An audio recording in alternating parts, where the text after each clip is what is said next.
Meghan Markle used her bombshell Oprah interview to accuse the royal family of having concerns about how dark Archie's skin would be before he was born. During the interview, which will air tonight, Meghan revealed she'd felt suicidal, whilst Harry said that he was hurt that there was no support from his family over the racism Markle faced from the media. I have to say at the outset here, racism I've seen really no evidence of. The Duchess of Sussex also used the opportunity to express concerns.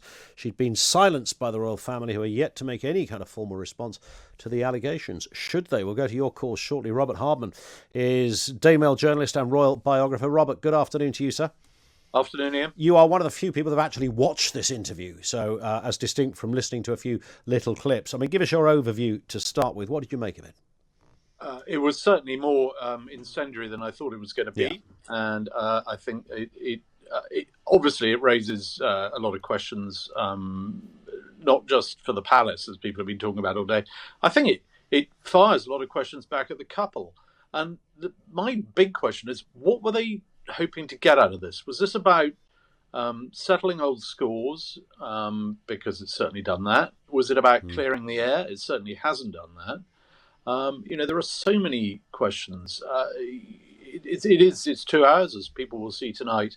And what I noticed as we went along, you'd hear one sort of bombshell accusation, and then you'd think, well, hang on, I'm sure half an hour ago we were on the same subject, and I heard something else. So probably the most loaded accusation of the lot is early on in the interview when the Duchess talks about the issue of race and brings it in alongside the issue of security and an issue of a title for Archie. She says that when she was pregnant, there was this very unpleasant conversation involving the colour of Archie's skin, and it was linked to security and to him getting a title, and that's obviously a very serious charge. It doesn't really stack up. The three don't interlink because security is nothing to do. That's a matter for the police, and the titles are laid down by 100-year-old law. But then about an hour later, Harry kind of rocks up, and Oprah Winfrey, being a journalist, goes back and asks him about this because Meghan says, I wasn't there when this conversation happened. So she says to Harry, well, what about this conversation? And he says, oh, it was right back at the beginning, in the early days before we were married. So, in other words, here you've got one of the most important, central, and I would say, really heavy charges come out of this whole thing. But there's a pretty big inconsistency there. She talks about being a sort of prisoner of the institution. She's not allowed to even go and have lunch with her friends. They take away her passport, her keys, and her driving license, she says at one point. But then about half an hour later, we hear that that there was no one there to help her, that there was no one there to guide her, that she ended up Googling the words to the national anthem because there wasn't anyone there to sort of hold her hand. So again, is this institution run by control freaks, or is she being sort of cast adrift? I mean, for a couple who talked a lot about, the fact that the media have got things wrong, I'm afraid the media are going to be asking far more questions this morning than they were yesterday morning. Yeah, I mean, it's a good point that you raised at the beginning there as well, Robert, about why they did this, because I raised this too.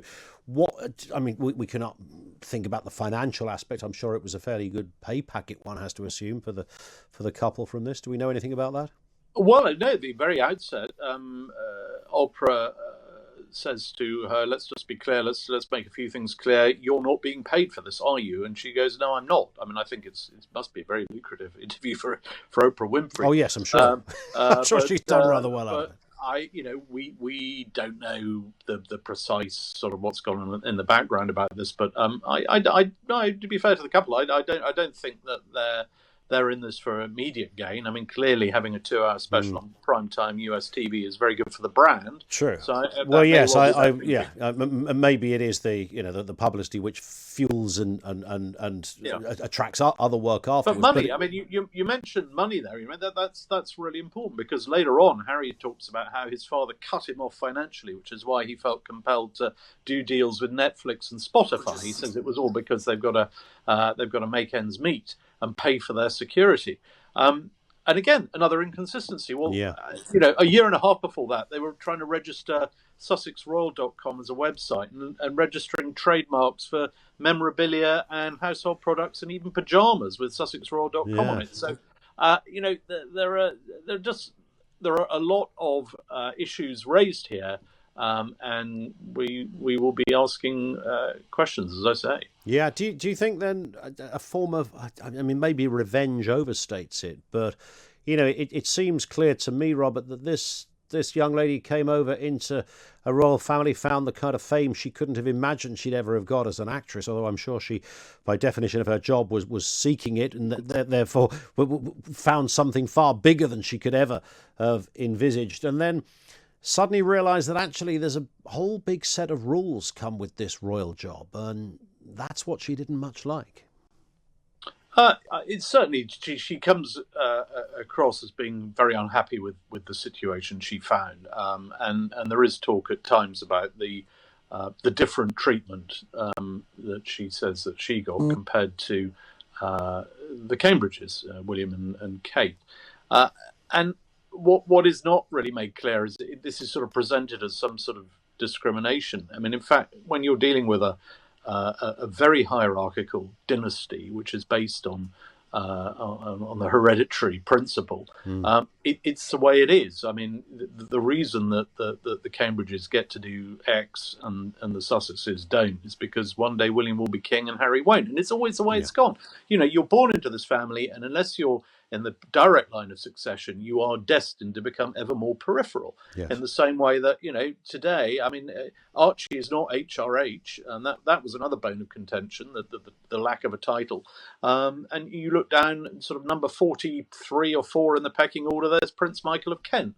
I mean, it's just the way it works. You start off at position A, and you just keep on falling unless you're going to be king. Do I need to watch this from behind a cushion this evening?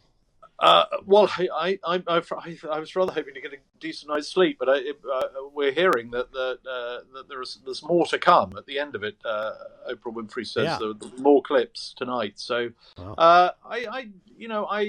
it's sad. I don't really see what it achieves other than polarizes people even further. The Team Sussex fan base will be absolutely convinced she's been the victim of the most horrible crimes. The sort of more traditional royalists will think this is a sort of betrayal of the Queen and all that she stands for. I think most people in the middle will just look at it and think, well, all families have these issues. Did it really need to be dragged out into the open like this? I think what will be interesting, aside from whatever other tidbits are to come, is what the official response will be from the palace. I suspect they're going to keep their powder dry, but let's see. And just a very final point. Mike says this. He emailed in and says she's done what anti-royalists could only dream of. This was scripted, choreographed and stage managed with breathtaking care. The bottom line, she didn't like the rules. She threw her toys out of the pram. On that first point, Robert, I mean, she may well have caused great damage here. I mean, this could be significant. I don't think we're in sort of Diana Panorama territory. I mean, we're talking about, I wouldn't say fringe members of the family, but we're not talking about the direct line of succession here. I mean, yes, it's going to be a tricky few weeks for the family, and this is going to sort of hang over the institution for a while. But I always think in these situations, none of these sort of confessional tell-all interviews have ever really worked for any royal individual. They work very well for the interviewer, but I think be careful what you wish for, because I think we've already had a taste of the fact that there are people who left royal employment because they found working with the Duchess problematic. So they say that those charges have not been in any way proven, but I suspect there may be more of those people as of today than there were yesterday. Yeah, and interesting, we didn't hear about any of that in the interview, but that's another story. Robert, thank you. Nice to have you on, sir. Thank you. Robert Hardman, who's Daily Mail journalist and royal biographer. Very thorough response. He was one of the few journalists that's actually watched the whole thing as it happened last night. We get to watch it later this evening. 0344 499 1000. I mean, is this something, when you look at this and you look at the royal family, is it the beginning of the end of something here for the royals?